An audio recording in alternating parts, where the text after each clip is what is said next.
This is the meeting of the City of Harbor Springs, Michigan Planning Commission. It's Thursday, July 18th, 2024, 5:30 local time. And this meeting's in session. Jeff, would you call roll for us? Yep, Rick Tarczynski, Here. Vanessa Warren, Here. Emily Dubay, Here. Bob Thoma, Here. Tony Johnson, Here, just. Bill Mulder, Here. Mark Bidet is, I believe, on his way. Barry Lustgarten, Here. Nancy Rondo. Here. We have a quorum. Thank you, Jeff. All right, let's take a look at the minutes. Have people had a chance to review those? Are there any corrections or additions? I have a question. Yeah. I'd probably know this if I was here last week, last time, I apologize. But, Mark Bidet is here for roll call, but he's absent on the approval of minutes. And then he votes again on two other things. Was he here or wasn't He he? just showed up late. Yeah, he showed up late. It's probably what's gonna go down today.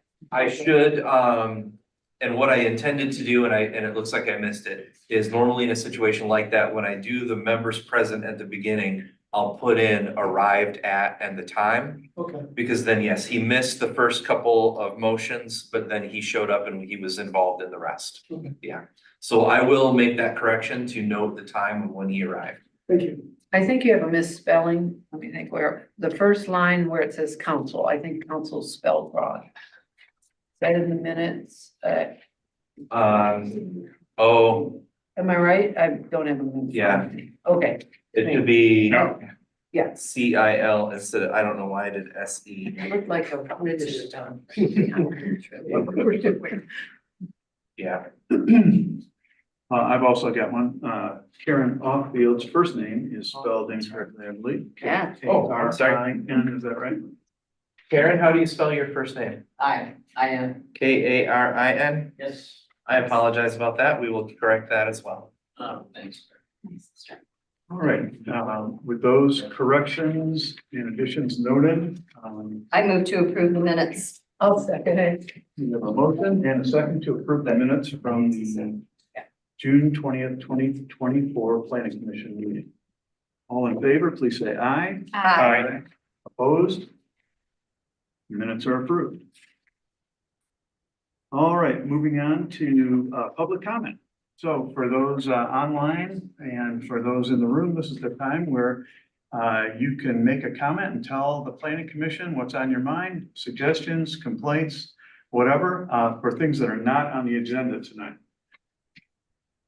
Sorry for the disruption. I'm trying to get cars moved from the music industry, sorry.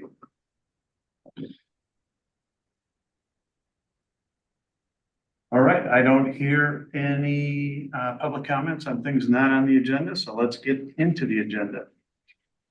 First thing is our discussion on short-term rentals. And Jeff, do you want to set this up for us? Yeah, so with the adoption of the zoning code that modifies a couple of things that then impact some of the wording that we have in our short-term rental policy or ordinance. So let me quickly share the screen here so that people online can follow along.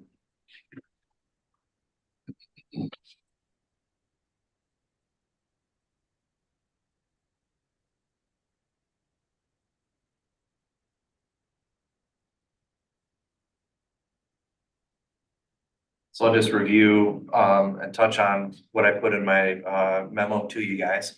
So in the new zoning code, we combined the R2 district and the R1 districts within the city of Harbor Springs. And in our short-term rental ordinance, we had a restriction on the number of short-term rentals that could be in R1 districts. We did not have a restriction on the number of short-term rentals that could be in R2 districts. So with those districts now being combined in the new zoning code, we should probably go back and take a look at how we're addressing that and see if we need to update anything. So I provided a breakdown of the number of licenses that we have in each of our districts. There's basically 9 that were in R2 that are now part of the RM district. So in theory, The 63 limitation, we now have another 9 in addition to that 72, and we need to know how we want to address that. Whether we want to increase that 63 to 72 to take into consideration the larger area that it's now covering, or if we want to maintain the number 63 or some other number that you may choose, and then figure out how we then transfer from the number that we currently have to the number that we're at now. As it stands with the ordinance 439 that was passed adopting the new zoning code, the way that we're treating it right now is that those 9 licenses for those properties in the R2 areas, if we can imagine that they're kind of on their own separate list, they're approved, they'll be able to continue to stay approved. But then we'll, as they change hands and whatnot, we're gonna have to merge those over into the 63 and whatnot. So, but really, I think that's the key focus, is making sure that we identify how we want to treat those moving forward so that we're consistent and fair with them. And I'd like your feedback on how you want to do that. Great. Before we get into that though, let's make sure that we're all good regarding conflict of interest. Is there any member who believes that they might have a conflict of interest that they would like to run by the We planning all have commission? a fucking conflict of interest. Thank you, Robin. Sorry. Robin, You guys usually mute us. Wow. hey, Robin, would you like to tell us more about that? No, I thought you usually have us muted. Yeah, but you said it now, so would you care to expand on what you just accused us of? From what I understand from the last planning meeting, there are a lot of people who said there were a lot of conflicts between members of the city council and the rezoning. I don't have my notes in front of me. Okay, this is Thanks. regarding planning commission I know. and our discussion of short-term rentals. Do you I have any understand. concerns? No, Robin, do you have any when I- concerns? Bring them out now. I will when I hear what I want to hear is what you all are proposing. So I will wait here patiently. And it previously had said we were muted, so I apologize for that. No problem. I'd rather hear it than not hear it. So thank you. Let's Yeah, listen to the I- proposals. I would like to again inform the committee that I do have a short-term rental property. It's now in the new it's part of the CBD district. So I've had this for years. I brought it to your attention before. And I'd like to do it again. So whether you feel I have a conflict or not, if you do, I will not participate in the conversation or vote. I think is the way it has to work. I have a license as well. It's not active. I haven't rented it out, but it's there for the future if possible. So I don't know if that would be a conflict of interest as well. And you're in the RN district now. Yeah. So typically with conflict of interest, when somebody identifies that they feel that they may or may not have a conflict, it's the responsibility of the planning commission as a whole to kind of make a determination of whether or not they feel that a conflict of interest is present in that situation. So if you guys would like to chime in on your thoughts of whether Barry and or Mark have a conflict of interest, to make a decision of whether or not they should participate in, and you can choose between participate in discussion and or participation in votes. Well, I don't believe we're going to be voting on anything tonight, as we have a public hearing scheduled for our meeting in August. And we would never want to vote ahead of that. It would be pointless, right? There'd be no point in having the public hearing. So I don't think there's going to be any voting tonight. But I could be wrong. You may have a different idea. So any thoughts on involving our two members in the discussion tonight? I think it gives a perspective, of people with license. That's one side way to look at it. Is there none of the rest of us do. So I think one way to look at it in terms of the discussion would be that provides a voice for the people that do have licenses. I'm just being my thought on it. But unlike some people, I'm willing to believe that the members of this commission are honorable and decent enough human beings that they would vote the community, not their pocketbooks. That's a ridiculous charge from somebody who didn't even bother to come here and face the people she's accusing. All right, thanks for nothing. All right. So other members, how do you feel about our two members, Mark and Barry, participating in discussion tonight? I welcome their ideas. Rick? Same, okay? Sure. All right. I feel the same. I appreciate your input and then we'll have the same discussion next month when it's time to potentially vote on some. All right, great. Bill, can I ask for just a clarification on short-term rentals on, I think I know the answer. In the RW, in the new zoning code, the RW, was that in the R1 zone, in one of the R1 zones in the old zoning code? Yep. So that was included in the 63 that were allotted, Yes. correct? Okay, that's what I thought. I just needed to clarify that. for myself. So if we look at where I mentioned earlier, 63 was our previous limit on the number of licenses. Yeah. That was including all R1 districts and the AR In district. the AR. And those zoning districts have been combined into RN Right. and RW. So if we look at the 69 in RN and the 3 in RW, that now Right, adds up gives to us a 72 because it's including the No. 9 That's that were in RM. R2. That were in R2, Right. right, and RM isn't entering into this at all. RM? No, RM Right. is not. I just need to Yeah. get it clear in my head. There's a lot of ours. Yeah, yeah. Okay, Not as many as there used to be. yeah. not that I agree. So, okay, perfect, thank you. Okay. So does that help kind of describe Yeah. that list of the number of licenses that we have? I also included, just for the sake of discussion, because I thought the question might be asked, total number of properties that we have in the community, and then the percentage of them that are short-term rental licenses. Right. I thought that might be a thought. Also, then I did include a map showing the location of all of the licensed short-term rentals. That was very helpful. Yeah. Good. One key thing is what's highlighted is the property that they're on. So where some properties are a little bit larger, each one, I believe, should represent one license. So some of the like condo projects there's a very small dot compared to some of the properties that have more land. It's gonna be a bigger, it's all the shaded green areas.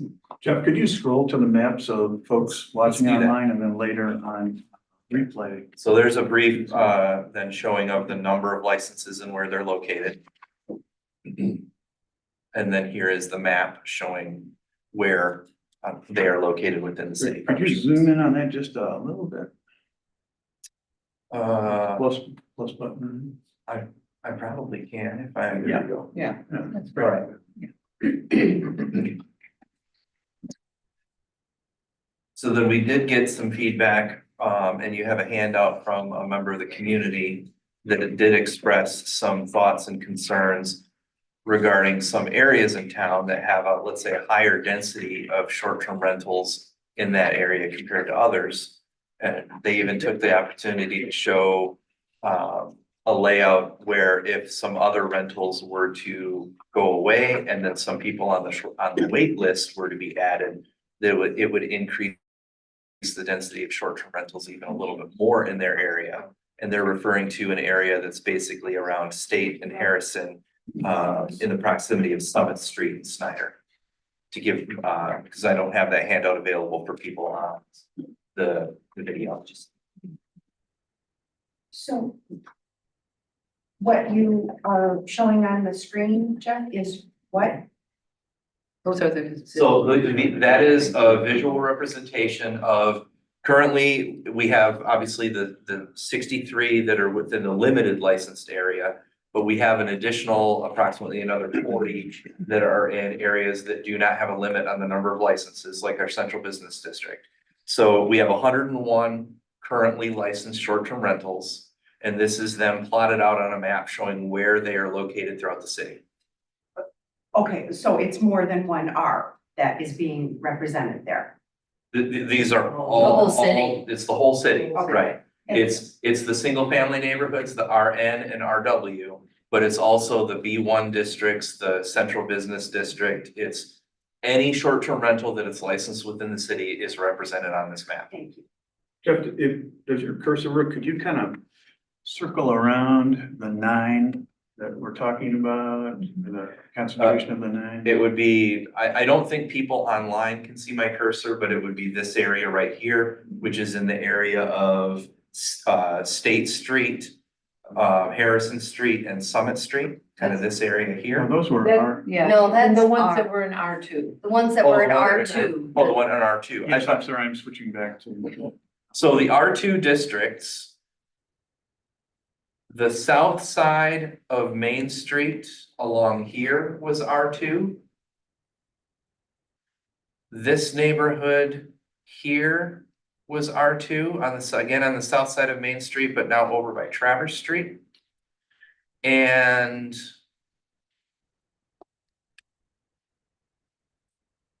I know there's another one and I'm having trouble remembering it right now.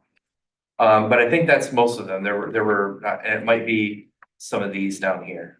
These might be RM though. Yeah. Okay.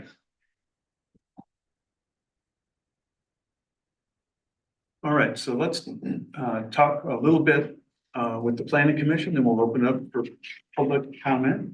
And then we can come back and see where we stand on it. Thank you. So yes, Tony. So I should have thought of this question earlier, Jeff. Can you remind me what year the 61 became 3 was established? Or what time of the year and year?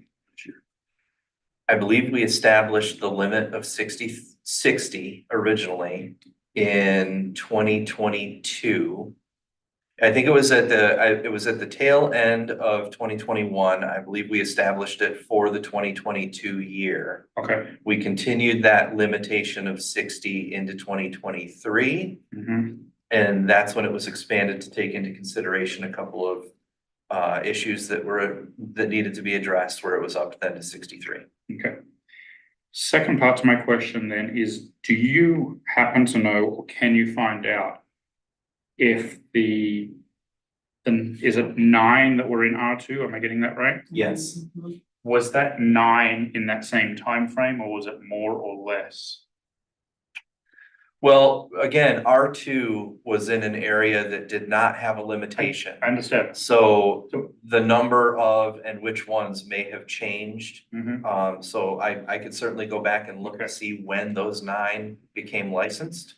Because that would lead to my logic here, is if this group and then council determined a number, I'm assuming that was based on the number of licenses that were held at that time. So my thinking would be, if we can identify, an approach would be, if we identify how many were in R2 at that time, then that might make us lean towards an informed decision of what that number could have been if they were combined together at that time. That might provide a starting point for determining what we want to do. Is that not the 9 that I'm referring to? Well, or- that's 9 today. Yeah. It might have been 15 before, or it Right. might have been 5. He's interested in Oh, how many were how many were there licensed at that time? at Yeah. that time that we made Okay. the vote in 2021. Okay. Now, if there were only 2 at the time, then that Sure. would have been 2 that we would have considered. Right. Yeah. I think that would help me guide, or maybe be part of a conversation that talked about what a number could be in the future if we knew what that number was. Unless it was 32. Yeah. Well, Be careful what you wish for. exactly. I'd like to know what that number is. If that's possible. We can take that as an action item. Yeah, I would have to do a little bit of research on that, but I can try and get you guys that information.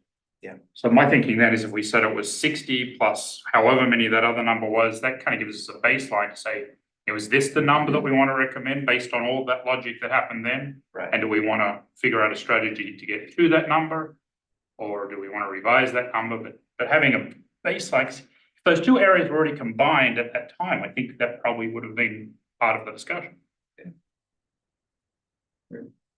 Emily, did you have? Yeah, can you remind me when we originally suggested the 60, Was that how many we already had? I couldn't remember how we No. came across. We had- So let's back up. So Planning Commission, when we originally sent this to City Council, Yes. the recommendation of the Planning Commission was to set it at 40. Mm, We currently had at that time 60, and it's actually 61. 61. Right. Okay, yeah. And so City Council opted to, instead of setting it at 40 and then through attrition, getting the number down to 40, establishing the limitation at the 61 that were presently there Okay. within the R1 districts.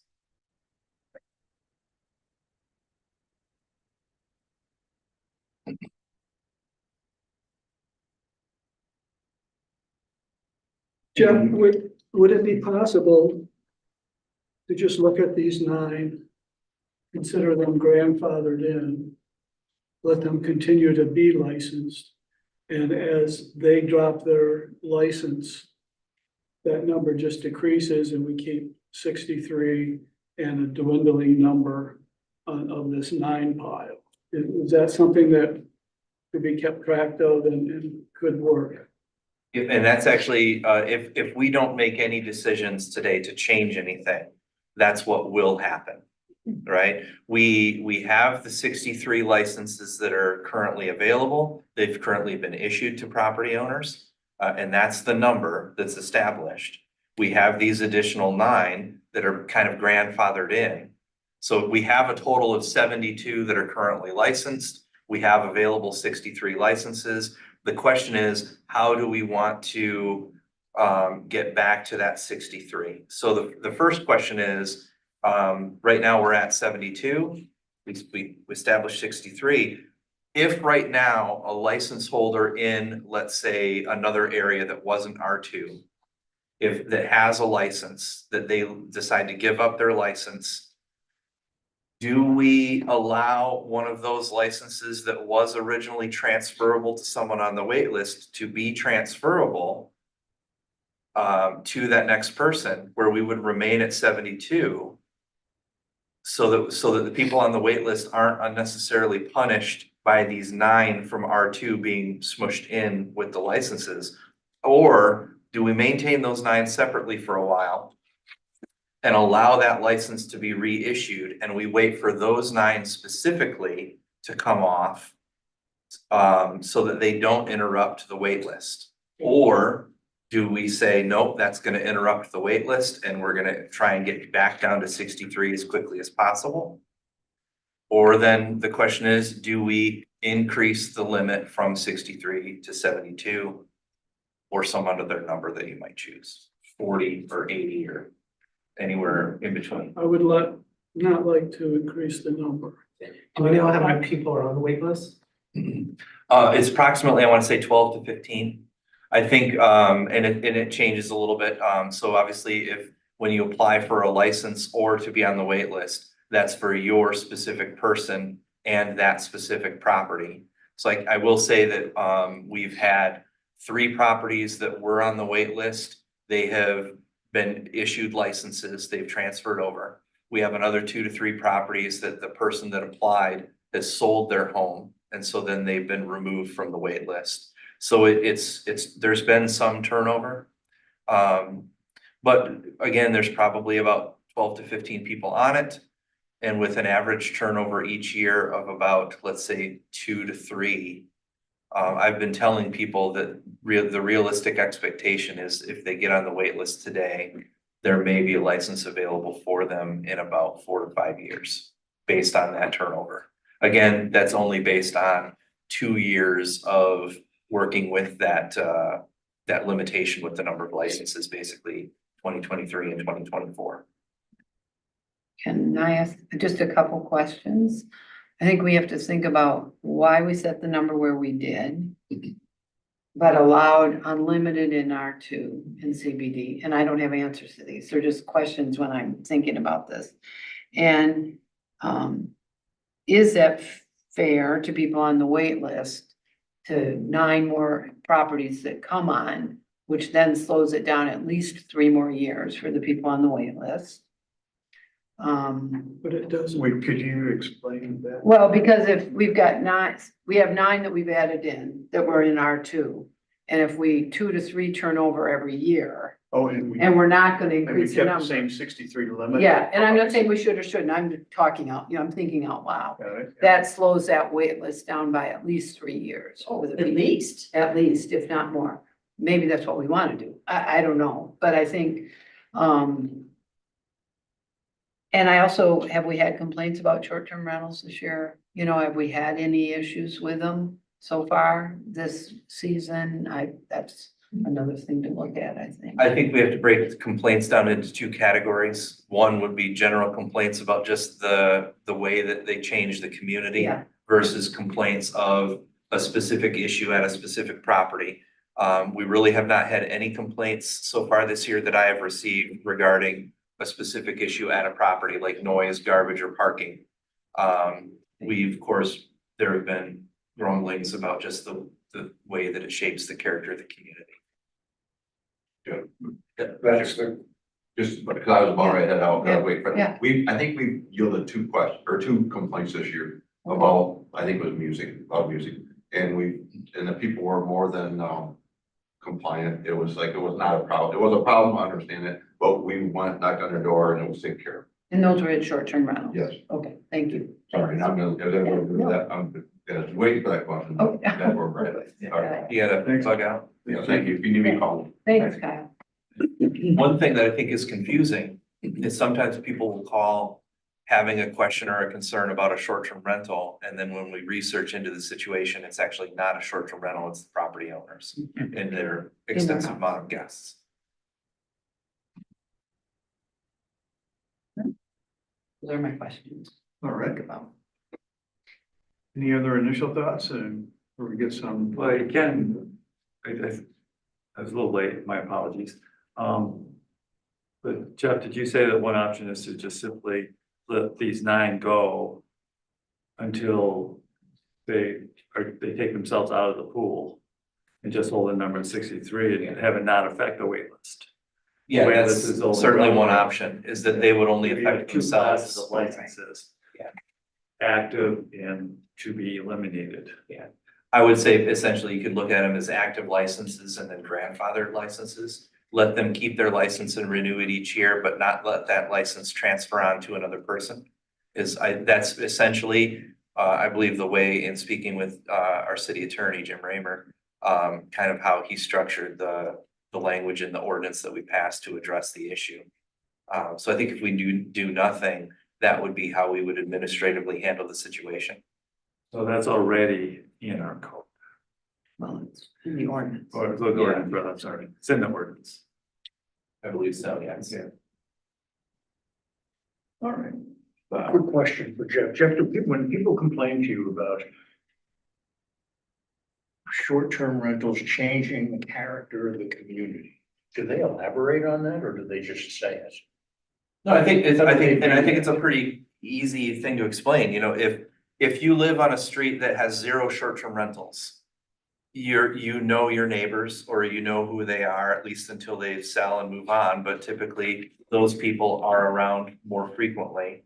Or when they come up to visit for the summer, it's the same group and you get to build that socialization with them. And you get to know them. Oh, hi, Bill, how are you today? Da, da, da, da, da. How's your summer going? Things like that. Whereas if multiple homes on your street turn into short-term rentals, now there'll be portions of the year where those homes are dark and no one's in them at all. So your street is virtually vacant. And then on weekends during the summer, every weekend you have different people. So it's much more busy and you don't know who's coming to those properties. So it changes the dynamic and the character in those ways that changes the feel of your neighborhood is the general idea. And I don't think that that's a specific concern that just people in Harbor Springs feel. That's the general concern and sentiment that people that are against short-term rentals have for their reasons why, that many communities face. It's just part of the equation. Does that elaborate? Yeah. Jeff, do we know how many of I'm looking at the map and I'm familiar with obviously a number of these, especially the ones right by us. And the ones right by us, the owners use them a chunk of the year, but then they free them up like an owner's gonna come for the whole month of August. They were here a chunk of June, but they short-term it in July. Another one of those, I know, they never short-term it. They hold a license, they never short-term it. They're there. Do we know how many of them are actually active turnover short-term rentals? Only, is there any? That's very difficult. I know. And I know I've, it is. we of course have the organization that works with us that scrubs the internet looking for data regarding our short-term rentals. And I've had this discussion with them. I've also had discussions with various other companies that can provide similar or the same service. And it's kind of the same issue that we run into with all of them. If I have a listing, obviously, if someone books to stay at my short-term rental, those days are now blocked out. Right. And all of these companies can see that, so they can kind of generate and say, oh, they're blocked out for 100 days over the course of the year. Da, da, da, da. However, if I don't want to rent it out, I might personally And block block out them my out. own listing.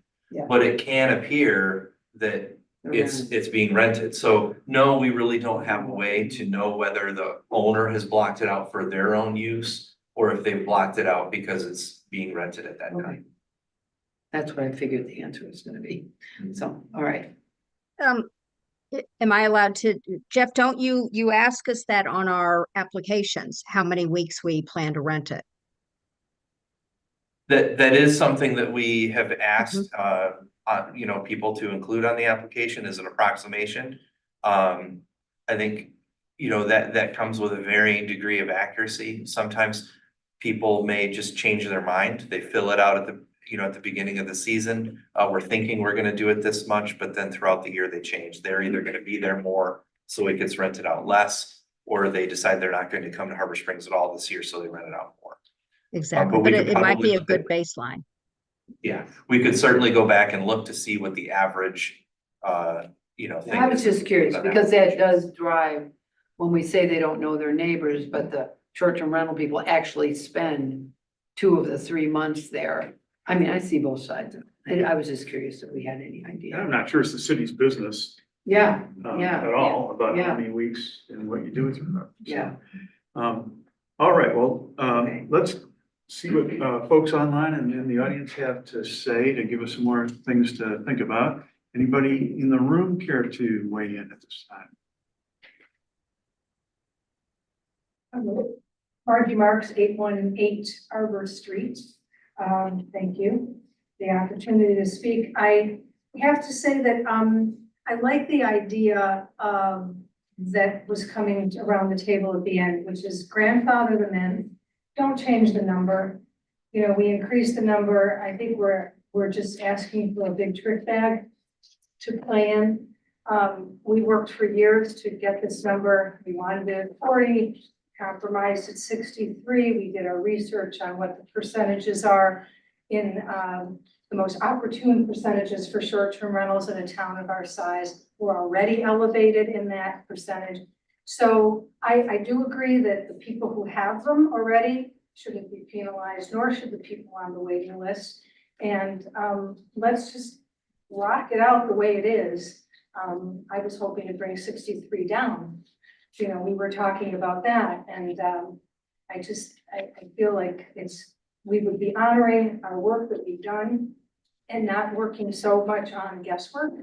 And I just think that that no increase would be the best thing for Harbor Springs. Thank you. Anyone else in the room care to weigh in? All right. Karen Notfield. So over here at the cottages, you can rent one of those, but it has to be 30 days. And so in a way, the unlicensed places that you can rent are a little bit like the short-term rentals, but they're longer. And so there are many unknown people coming to stay in the homes in Harbor Springs over the different months. Some are July tourists, some are August tourists, but a lot of them don't fit in your 63 or your 72 marks. The idea of the midterm rentals that I talked about at the last meeting had some advantages. And I just wanted to go through those one more time for you guys, because this gives, it's flexible, housing solutions. Midterm is 1 to 12 months. Utilities are usually included, in these rentals. There's more permanence when you have a rental property and you offer it for midterm. The types of people would be remote workers, digital nomads, they call them. Transitional groups, travelers, tourists, seasonal visitors. And then the one big thing would be the employees for our stores downtown. I've looked at it all the different ways you can think about it, and it is cost effective for the owners of these houses. And as I said last month, the short-term rental business has been around from 2 to 7 years now for people, and some people are exhausted owning a short-term rental. It's hard to get away. You're a maid, you're a house person, you have to fix things. So renting a place out for several months is and could be a benefit to the property owners. So the midterm rentals are sort of a unique blend of stability, adaptability that it provides, and it's adjustable for the housing market.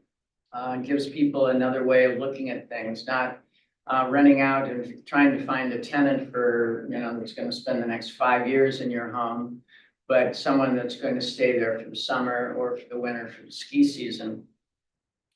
The tenants of the midterm properties usually take better care of the properties than even a long-term tenant sometimes. There's a lower turnover. And you might even say that it's better for the neighborhoods. When the people complain with the circled diagrams like this, if they knew that their short-term license holder was actually benefiting our town by providing midterm rentals for employees, it might make them happy to invite someone strange into their neighborhood versus, just visitors and tourists. And so I just think that it's a possibility that through just a short education program, maybe something that would be written and put on the website, because with this meeting coming up in August, you're going to have a lot of people that are going to be sort of like worried about what's going to happen. So maybe this education might be helpful. Thank you, Bill. If I could ask a quick question for clarification, Karen. Right now, that would be by right use of property that doesn't require a license. Are you suggesting that we require a license for midterm rentals? No, it's just that it's an educational offering that maybe should be talked about in the community for the license holders of the short-term rentals. That it would be another way that they should consider their license. Instead of just short-term, would you be interested in providing long-term housing, not long-term, midterm housing for employees if they come your way or something like that. Okay. So be encouraging people to consider using their property for something other than short-term rentals. Yes. Okay. And it still can be it's still good for the pocketbook, and it could really help our town. Yeah. I think I get it. My turn? Yeah, Jenna? Jennifer Bartolome Blancato, 531 West Summit Street. My husband and I are license holders for short-term rental. It seems to me with this issue of the 63 and the 9 equaling the 72. I don't know the whole history of this was R2, is that correct? No, this is. No, this is something completely separate. It doesn't have to do with what we're discussing right now. Right, it's Okay, so this area that's circled is just based on a density concern? Yes. Okay. That's just a submittal from someone in the public that had a concern. Yeah. Oh, okay, so that just happens to be where there are, Right. is a more dense Yes. population, okay, thank you.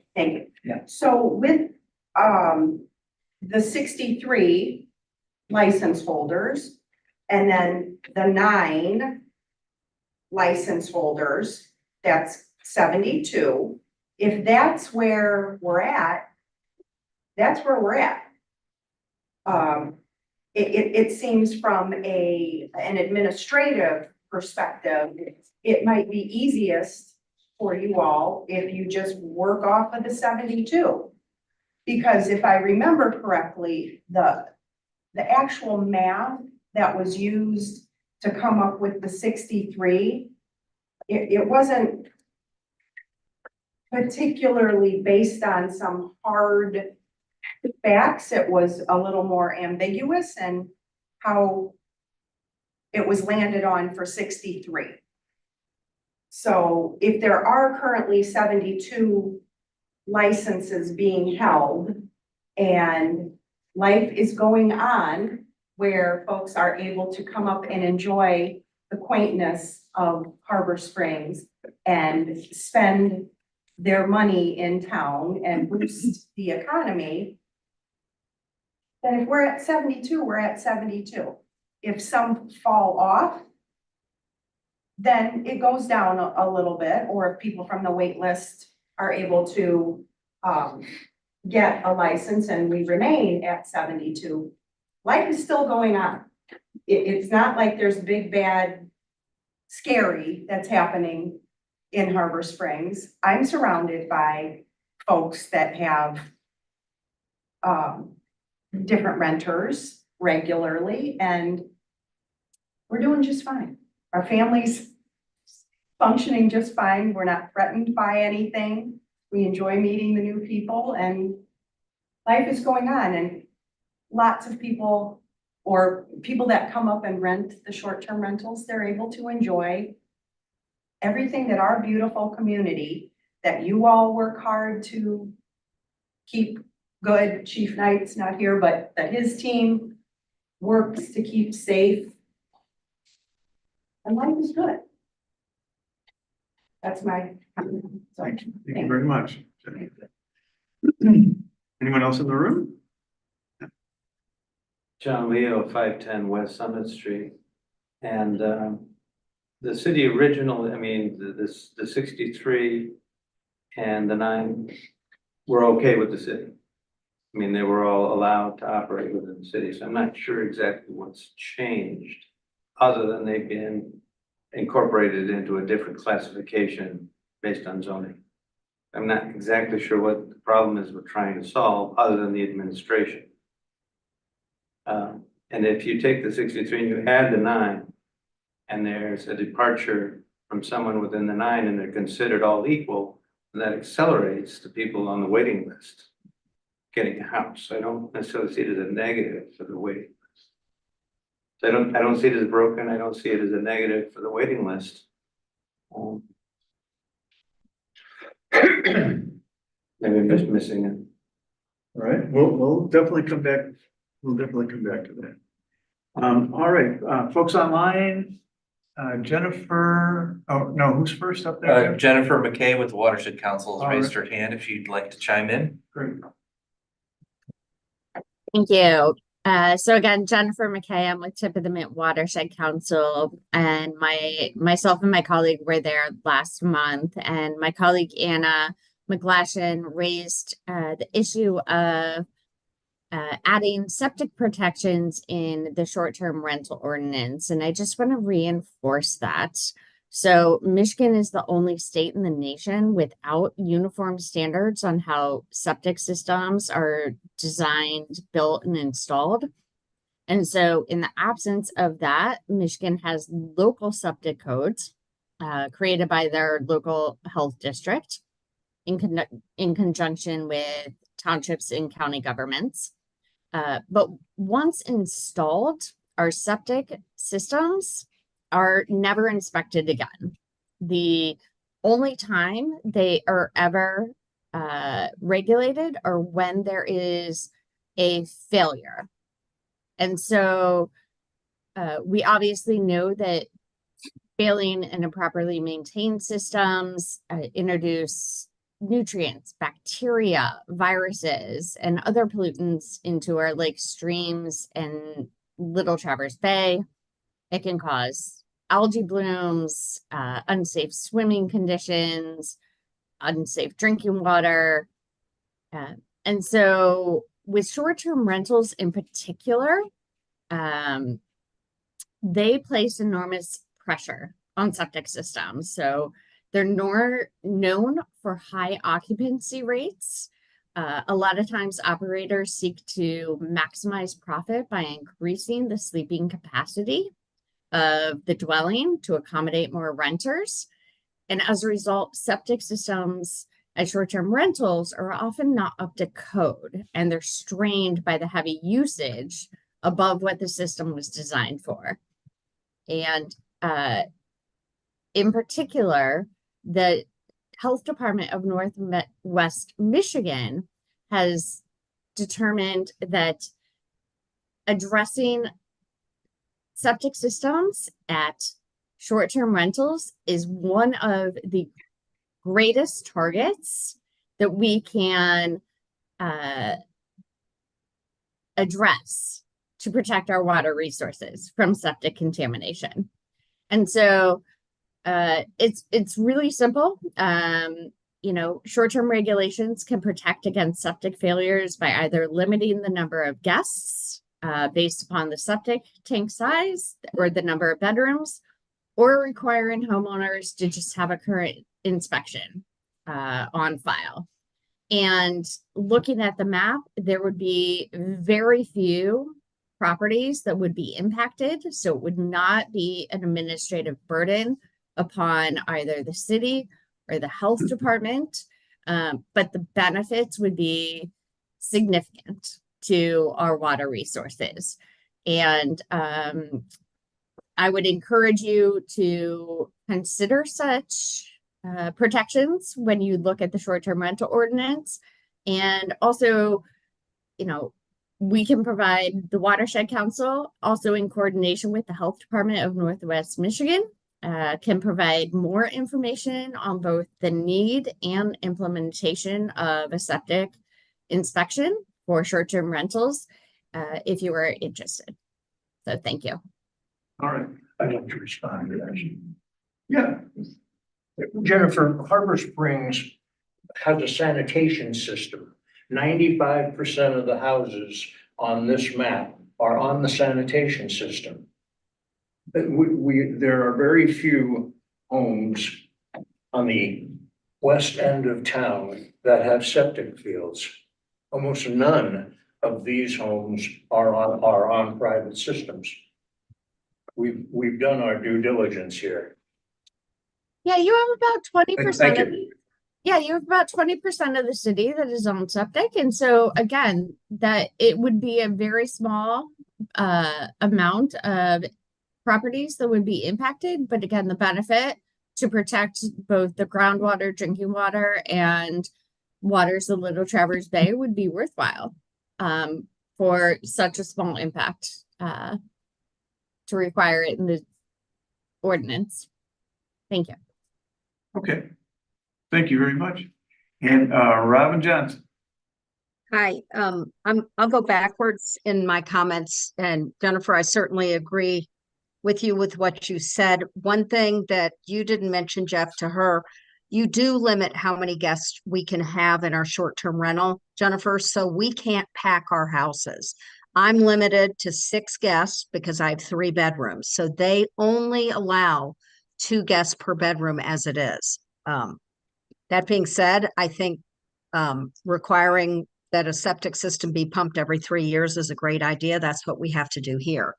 And Karen, I wanted to respond to you. You said that, you know, we like midterm and longer term renters. One of the concerns I have as an owner, I either want it to be me or the preferred guest that I allow to stay there. Midterm renters, once you go over 30 days, you run into all kinds of issues. If they decide they don't want to leave, you run into legal issues with getting them out of the house. And they also actually do more damage to a house because they physically move into it and put more wear and tear rather than somebody who kind of touches down for a week at a time.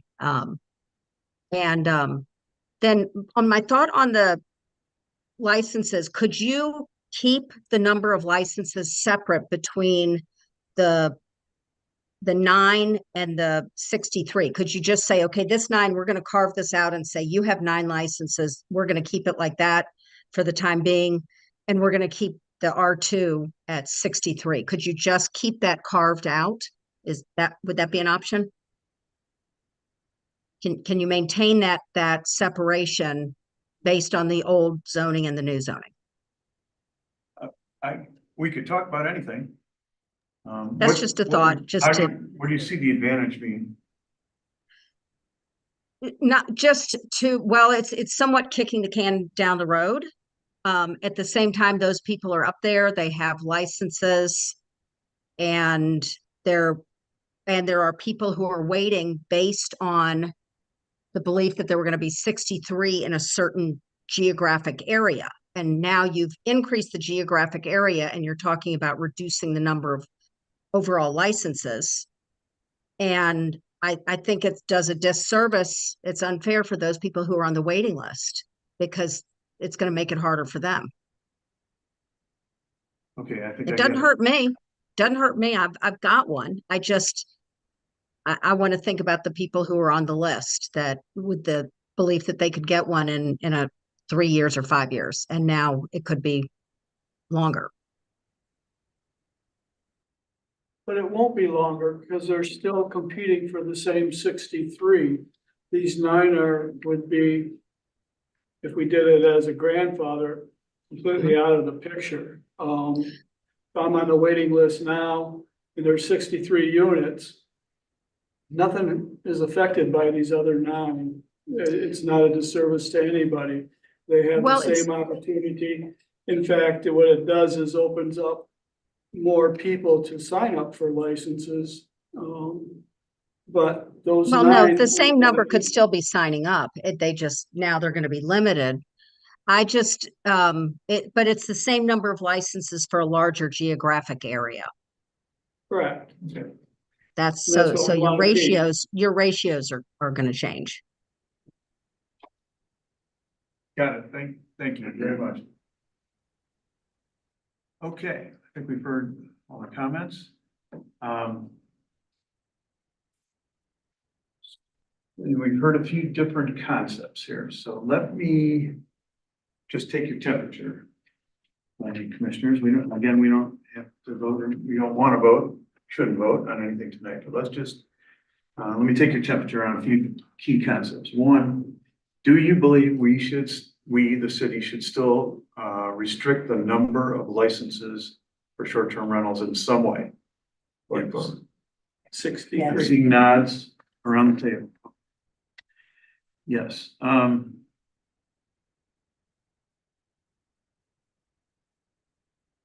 Would you be interested in revisiting the geographic idea about requiring some distance between short-term rentals? And we looked at that first time around, and there was quite an administrative the density burden to that. Yes.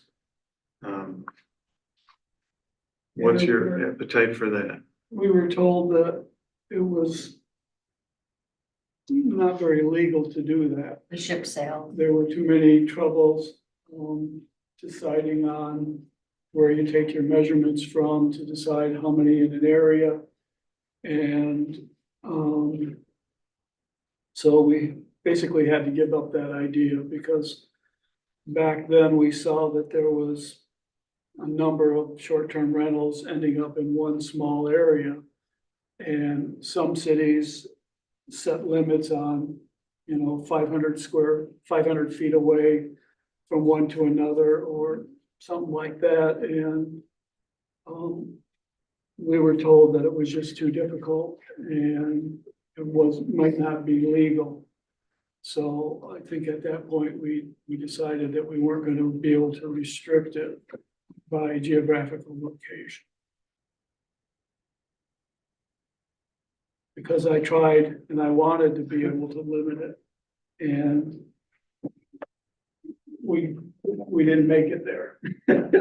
We got 60 instead of 40 and no geographical distribution. How do you tell somebody on this map? I mean, how do you pick the person that stays and the person that goes? And that's, if we were to start fresh, we could do it, but we're not. I think the biggest issue in that regard is staffing for enforcement. That would dramatically increase the amount of time that would be required to spend in the licensing process. And with current staffing levels, I don't think we have that capability right now. You start to choose and pick, and now come the lawyers. Well, yeah, it's just not fair. I mean, these people are here. Yeah. I don't know how we tell them they can't be there anymore. I think we've flogged that one pretty good. Yeah. A couple years ago. I think we need to go back to it, in my opinion. Yeah. Hey, Bill, Uh, how did the builder of this paper come up with the idea that there could be 10, 15 more in this area? I don't know all, The addresses. I don't know all, her numbers. She looked at the wait list and the address on. And the addresses. Address of the people on the wait list, yeah. And, yeah, the main point I'm taking away from this is that, number one, people are concerned about concentration of them in their neighborhoods. And if we don't have a distance limit, that can happen, and it will happen. Two, I do recall the difficulties about enacting distance limitations, and it put us off it pretty firmly. And I don't think anything's changed since then. Anyway, so let me get your temperature on that. Does anybody believe we ought to revisit in a big way the geographic limitations? I'm seeing head shaking no around the table for people online who can't see heads and which way they're going. All right, next thing. This idea of encouraging mid to long, people to convert from short-term rentals to mid and long. One of the key thoughts on that was that they could put their license on suspension and they wouldn't lose it. If you say, I want to do long-term for a year, you could keep your license and keep it on hold. Now you can do that today anyway. You get a license and not rent it, but I guess there'd have to be a financial aspect to that where maybe you declare, I'm not gonna short-term rent this year. I want to keep my license and there's just a $25 fee to hold on to it or something like that. I think that's a lot of extra stuff. People can long-term, any of us can rent our homes for 31 days without a license. And a person with a short-term license can hold it and rent for 31 days. But I think if we start putting short-term rental licenses on hold for a lower fee, it's just a lot more rigmarole. I mean, I don't see the point in that when by right, you can rent your house for 31 Without days. any. you can Without rent anything. With no. I mean, and we do, we have some long-term rentals and, I mean, people in town do. Yeah. So I don't really understand, 3 months. yeah, I don't really understand the benefit to this at all, except just as to put it out there to remind people that if you don't want a short-term or you don't have a short-term license, we would like to encourage you to put employees up for the summer or whatever it is. But I don't see where the city needs to be involved in that.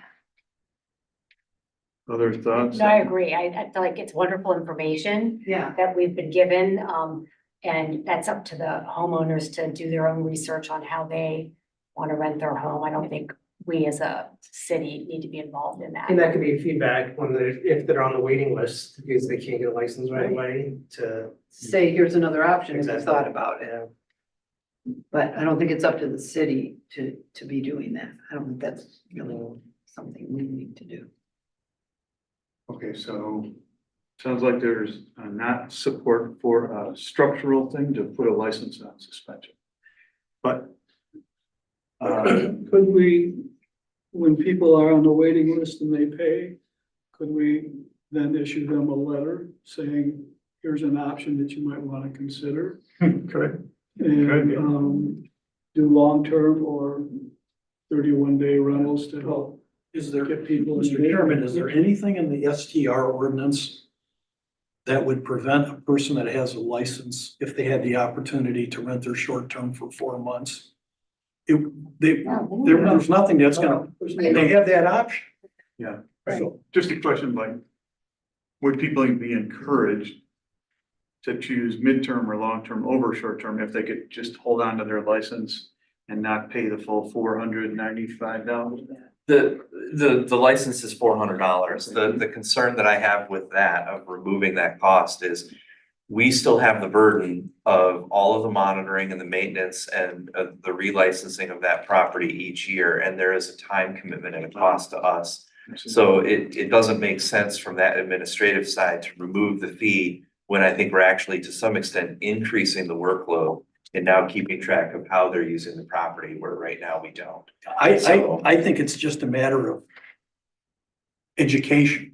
If when somebody takes out a short-term rental license, if they can be informed that, hey, you have the ability to rent this out longer than short-term, and you're not gonna lose your license as long as you keep it active. I think that's what, $400, yeah. Karen, I think that's what you're Yeah. suggesting. Yeah. Is that they'd be told that if they can keep their short-term rental license active, even if they want to rent the place out for 6 months. And realistically, the way that our licensing program is working right now, there's no requirement that a property owner has to short-term rent. We have many property owners that do not short-term rent. Some don't rent at all. And some only rent for longer periods of time, like 30 days or more. But they reserve their license and they pay that license fee to keep it each year, so that if they change their mind, they can. See, I think, let me just, a lot of municipal ordinances for short-term rentals kind of define a short-term rental as a piece of property that is rented less than 30 days. So a lot of people that have STRs are under the understanding that they rent their property on a less than 30 days. That's why they have the short-term rental license. I think it's a matter of education, letting people know that have an STR, that they can rent their STR for 3 or 4 months and not lose their STR license. Okay, so that's a new angle on it. I hadn't thought of that. All right, so let me just make a note of that for future. Yeah, go ahead. What was the basis by which the Little Harbor Club was stopped from renting in that house they bought to employees for the summer? We just allowed that. Why? Using a single-family residential home in a single-family residential neighborhood as a rooming house requires special land use approval by the planning commission. They came in and made that request, but were unsuccessful in getting approval for that. So it wasn't a short-term rental at all. It was a seasonal really- rental to employees. And we had a lot of residents Yeah. that came out. There was a lot of discussion on that, and there were, yeah. Actually, technically, if I remember correctly, I believe we ended the meeting with asking them to provide us with more information before we made a decision. And for them to provide that information at our follow-up They meeting. never did. And at that point in time, they chose to not pursue the request for that use anymore. They threatened to use it as a short-term rental. They did. For They did. Did they have a license by the way? Did they get a No. license for short-term rental? No, that property is not on the map here. Mark, Well, I agree with John that there's this sort of an educational thing, like Kathy's been, Karen's been pointing out, sorry. But if we do, go down this educational path, I think the city has to be careful, when we say you can do this too, there should be an asterisk there saying, that there are other responsibilities and liabilities associated with going beyond, I think it's 28 days actually. That's when a renter has a lot more, they have many more rights and all sorts of stuff happens. And so I would hate to see the city advocate something like that. Something bad happens to somebody, they come back, well, the city said I could do this. That's right. It is important. It's education. Yeah, but I think, there should be an asterisk there. Yeah, because I I get think, We could simply add a Well, Robin line was correct. on the application She is about. that 32. states that this does not prohibit them from renting it for longer periods of time. But I think what Mark is saying, but Right. if you do, then you fall under the And state you do. statute. Yes. Yeah. Yeah. Better not be recommending Been it there, or done it. Right, just again. notify. Yeah. But I have another angle on this thing. I think it's a worthwhile concept, because as a community, we've said we wanted longer term housing options for full-time people. And it's a regional problem. It's not just city of Harbor Springs, right? I mean, we're just a tiny fraction. And what if there was a group with a bunch of really smart people, beautiful website, 1,000 followers on social media that could just launch a voluntary information campaign across the whole region that would say, we do have need for housing in our area. And here's, for owners of short-term rental properties, here's some stuff you can consider. And would you please consider that? I'm gonna open a ball. What about all the seasonal houses that sit empty for 9 months Yeah. too then? I mean, if we're gonna go that direction. I'm not with saying we're education- gonna do it. No, but for education. Yeah. Whoever would do that, we have 2/3 of our houses that sit empty. Yeah. For 9 to 10 months of the year. We do. I think we have to be careful. I understand, Karen, what you're saying. I do, but it is a by right use to rent your house. Yeah. Any of us can do that. So maybe I don't, just am uninformed, but I can't imagine very many of the short-term rental people think they can only rent short-term. Okay. Because we got people that own houses that don't rent them at all and keep their short-term rental licenses. Okay, So, then anyway. what I'm hearing is the planning commission does not favor license suspension type option, and we better shy away from recommending or requesting that people do any certain thing with their property, right? Okay. Then, what I think that brings us down to, is how to handle the number of licenses and the pool and the administration of that. And it sounds like the two main ideas we have are, number one, keep the 63 as one pool. We have a wait list that applies against that. There are 9 that used to be in R2, and that we would let those stay in place, let business go on, and as those decreased, they would not be replaced. The other proposal is put the two together into a pool of, 72? Mhm. And let the wait list apply against the bigger pool of 72. And only the second one requires any action from us. Pardon me? And only the second option requires Only the action. second. The first one is the default. Yep. So we're saying, do we want to change what we already have?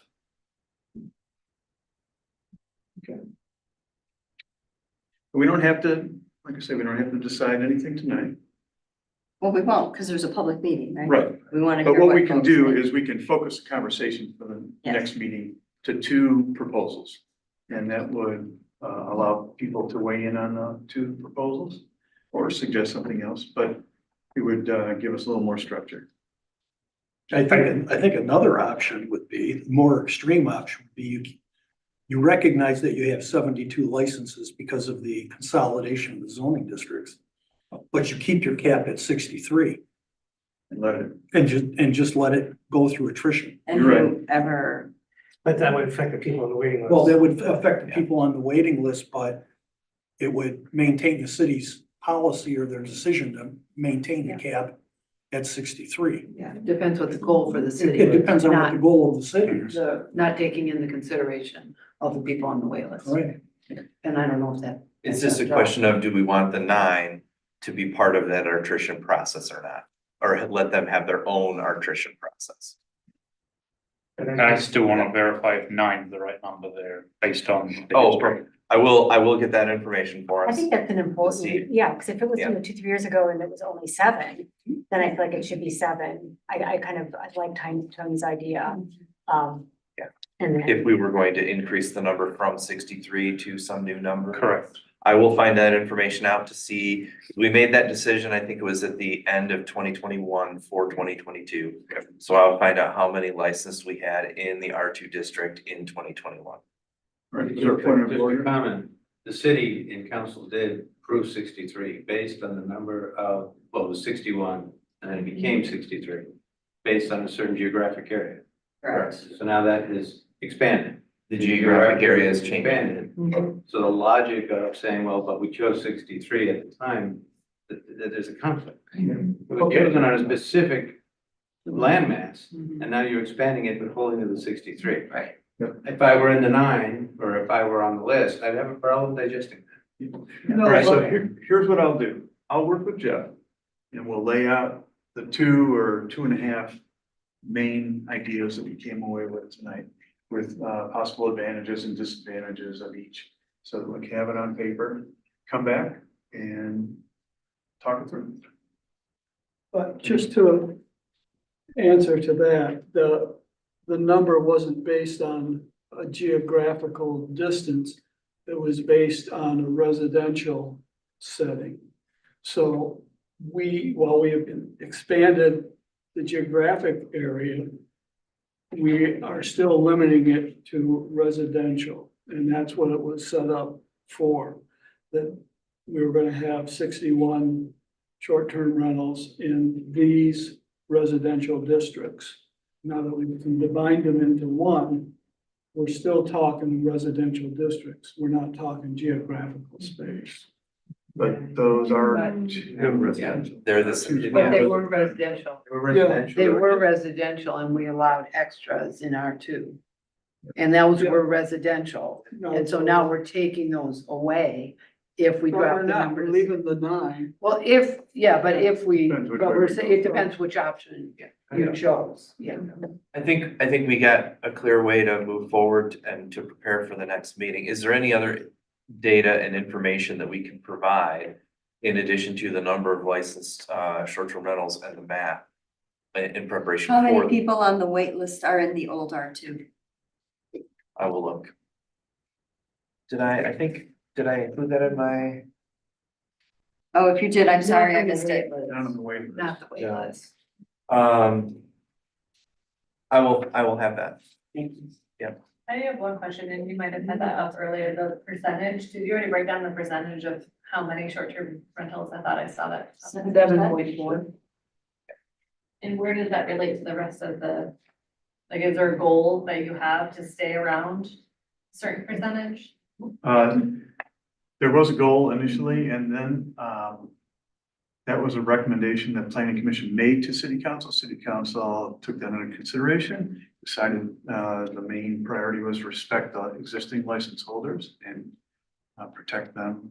And so I think the main takeaway from what the initial review that we had with short-term rentals was that it has been decided by courts that it is a commercial use of residential property, and that the appropriate location for that then is more in commercial neighborhoods as opposed to residential neighborhoods. And I believe that was the basis for why they chose to put a limit on the number of short-term rentals in residential neighborhoods, but they left it open with no limit for the number of licenses for short-term rentals in our business districts such as B1 or CBD. So even though there's a limit of 63 in single family, we have an additional 40 that are in those other districts where there was no limitation. Okay. And that's how we add up to our 101, which equates to 7%. All right, thank you. Do we know what that percentage was just for the 63? For the 63, no, I think it's kind of lingered around this 7 to 8% number here. I think if I remember right, we kind of arrived at 40 because for our residential properties, that was going to equate to roughly 5%. 5% was our goal and that's how the 40 was set. 5% of residential. Right. And I just think that there could be some residents who, you know, all of a sudden that 72 now all of a sudden goes into the more of those neighborhoods that we put those limits on. So that's why I was curious on how many are in the old R2 for the waiting list. It's possible if we expand it to 72, that those 72 are going to be getting into the old R1 residential neighborhood, which is what we tried to limit in the first place. I think that 5%, that came from somewhere. There was a lot of studies, I know that. That came from some study from someplace, because we talked about that quite a bit. And we used that to hang our hat on Yeah. to get to the 40%. There were quite a few cities that Yeah. were limiting it So that between was- 4 and Yeah, 5%. so we felt that was defensible and fair at the time. At 5%. Good. All right, great discussion. Thank you, members of the public online and in the room for helping us think this through. And smaller meeting, we had a little bit more give and take, and that was fine. Thank you very much. And all right, let's close this item, move on to the next one. And we'll be back in a month on short-term rentals with a couple of sharpened up options and public hearings. All right.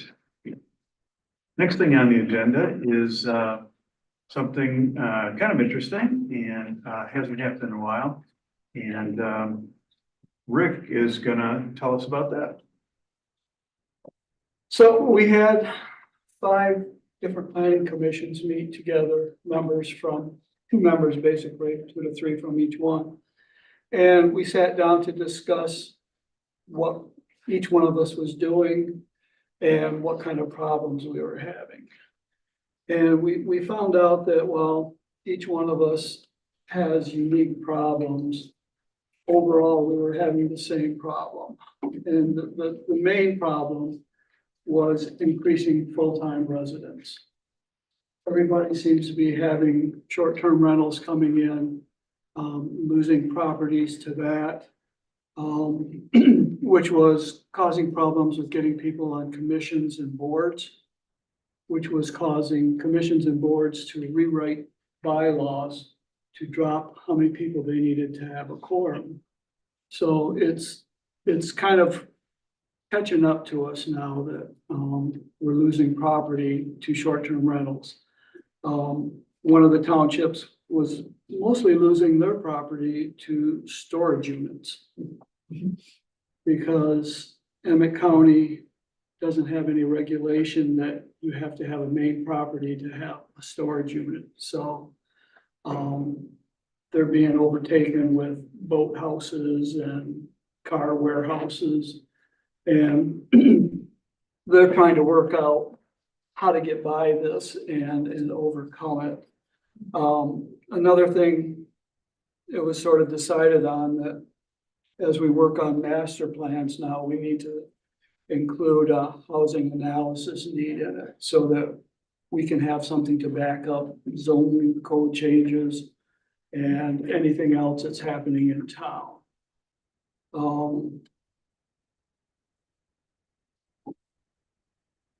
Some of the interesting things were, one of the funniest ones was while we were being attacked for trying to add chickens to our residential districts, some people were actually having requests to have chickens and they were getting approval. They laughed at Bill and I because while we had a full house screaming about chickens, they had 2 people in their audience and they both wanted chickens. Another difference was auxiliary dwelling units. While we ran into a brick wall with that, it's something that's moving forward in other townships. So while we were trying to be ahead of the game there, we've fallen behind.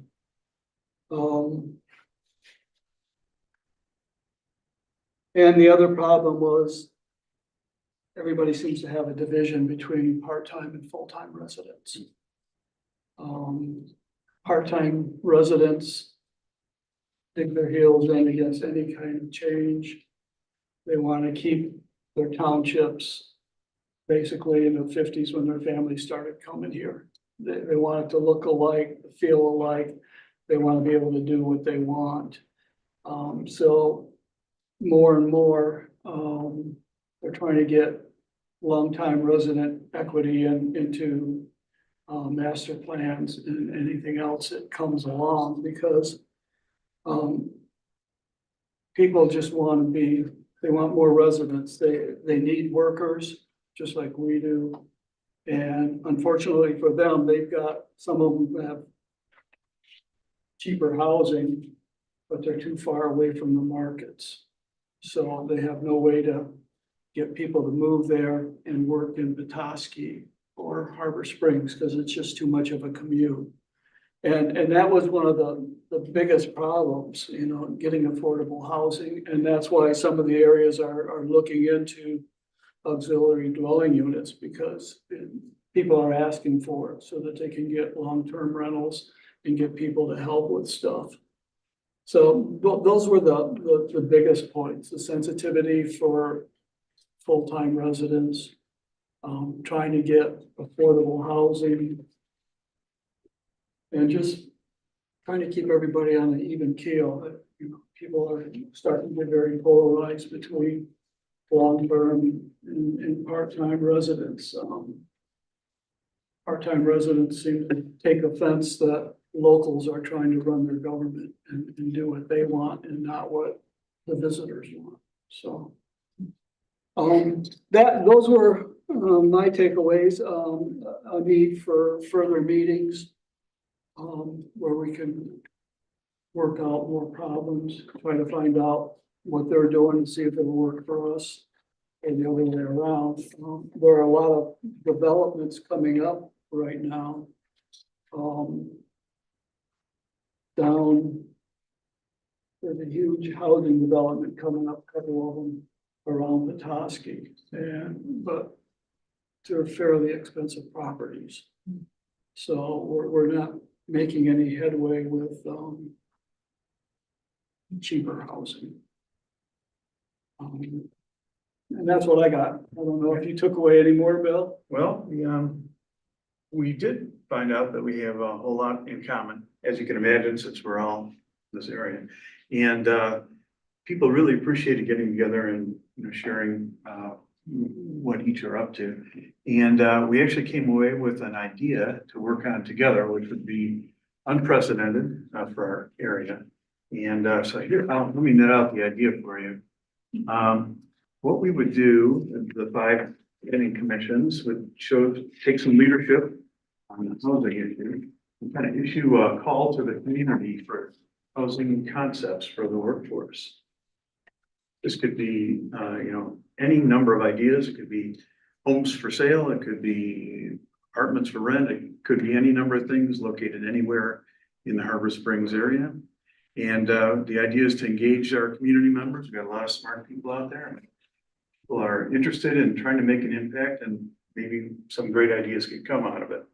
We thought we could have kind of model this after a small business pitch night where groups and people could pitch their ideas. Could have investors and donors and other interested folks and try to hitch up ideas with funding. And no, you know, there's no obligation on the part of any government. There's no cost. There's no anything. Just let's get some attention on the problem and get some really great ideas from the community. And so that each of us were to take this idea back to our full planning commissions and see if they agreed that it'd be worthwhile exploring this and seeing if we could make it happen. And so that's what we need to ask you tonight, is if you think it's a good enough idea to pursue, and if anyone would like to volunteer to work on this. And this is specifically workforce housing. It's, yes, for year-round workforce type people. And in that definition, it could be doctors, lawyers, teachers, medical professionals, down to maybe someone would like to submit something for seasonal workers too. At the bottom, so no obligation, no cost. Let's just see if the 5 planning commissions can make something happen to bring out some good ideas in the community. On this topic, you might be interested to know, there's currently a bill proposed, I think it's passed in the House. And it's in committee at the Senate right now, I'm not positive on that. But the bill would require that master plans would have to have a housing study to analyze their needs for affordable housing. That's state? Yeah, that's at the state level, yes. It looked like the state house had passed that. I don't know. It's going on. Yeah, I think it's sitting in committee right now. So I know Little Traverse has discussed this. They thought it was a good idea and gave the okay to proceed. It was presented at West Traverse and they're going to take it to their full township board just to make sure that everybody's in sync. And then the others are going to present it as well soon. Any thoughts on this idea? What could be the downside? Yeah. I think it's a great idea. I think it's great also. I mean, it's like you said, it's kind of the first time all these townships kind of talk. So I think just having communication and working together, obviously our restrictions are, our real estate, we're running in real estate in the city. So to be able to team up and work with other kind of townships, I think is great. Putting more minds on it. Perfect. Exactly. Yeah, the more people that talk and listen to each other respectfully to share ideas, I think is the best way to get things accomplished. All right, sounds like we agree that it's worth pursuing. I don't know if we can pull it off or how we pull it off or whatever, but we're working on it. So the next question is, anybody care to get involved in this? Okay, great. No, Rick and I can proceed and we'll pull you into if we need to interact. All right, thanks for that. Oh, and then I talked to Jim Bartlett, who's the township supervisor for West Traverse, JV, and he at their meeting last week, they did approve accessory dwelling units all across West Traverse Township. And they chose to do it by right rather than any type of committee approval or special land use, whatever. Right. And there was strong support. It was passed unanimously by the township board. It had been passed unanimously by their planning commission. And the only concern that was addressed by one of the residents was she was disappointed that they would only allow one accessory dwelling unit per property, and she was proposing 2. But they thought that was too much. So they joined at least 3 of the other townships for allowing accessory dwelling units by right. So anyway, and ours is by committee and we're going forward. So, okay. Do we have any other topics anyone would like to bring up? That was just a question. What triggered this meeting?